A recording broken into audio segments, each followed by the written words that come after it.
కర్మ కాకపోతే ఏమిటి ఈ విచిత్రం అని అడుగుతున్నా. ఆలోచన చేయండి. నిన్న అసెంబ్లీలో నిలబడి అసెంబ్లీ సాక్షిగా పాలకపక్షం చెప్తున్న అబద్దాలు, బీజేపీ పార్టీ అంట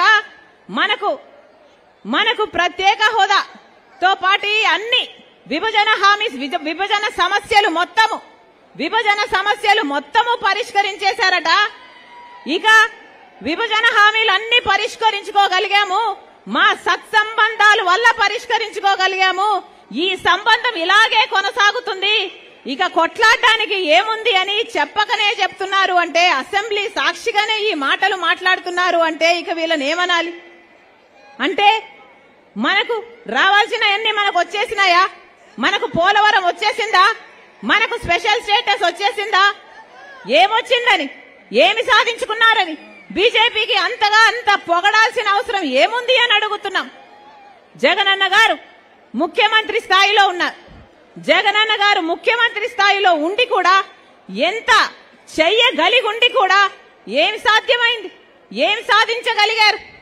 జగనన్న గారిని వాళ్ళ అభిమానులు పొగుడుతున్నారు కదా, పులి సింహము అని పొగుడుతారే, మరి ఏమైంది?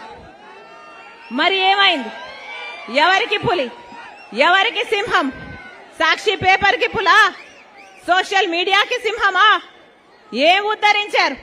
ఏది? ఒక్కసారి విప్పండి మీ పంజా బీజేపీ మీద, ఒక్కసారి గర్జించండి బీజేపీ మీద మీకు దమ్ముంటే. ఒక్కటంటే ఒక్క వాగ్దానం నిలబెట్టుకోలేదే, అయినా కూడా ఒక్క ఉద్యమమైనా మీరు చేయకపోతే మీరు ఆంధ్ర రాష్ట్ర ప్రజలకు ద్రోహులుగా మిగిలిపోరా?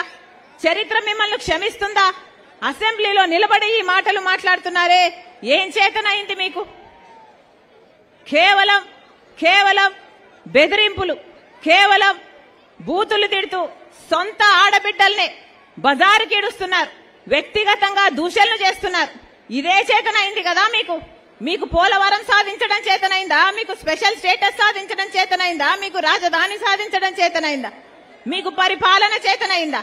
ఇది పాలన అంటారా? దిక్కుమాలిన పాలన అంటారా? ఇంకో వైపేమో చంద్రబాబు గారు అసెంబ్లీ సాక్షిగా పాలక పక్షం బీజేపీతో ఉన్న సంబంధాల వల్ల విభజన హామీలు మొత్తం అన్ని సాధించుకోగలిగాము, సమస్యలన్నీ పరిష్కరించుకోగలిగాము అని నిస్సిగ్గుగా అబద్దాలు చెప్తుంటే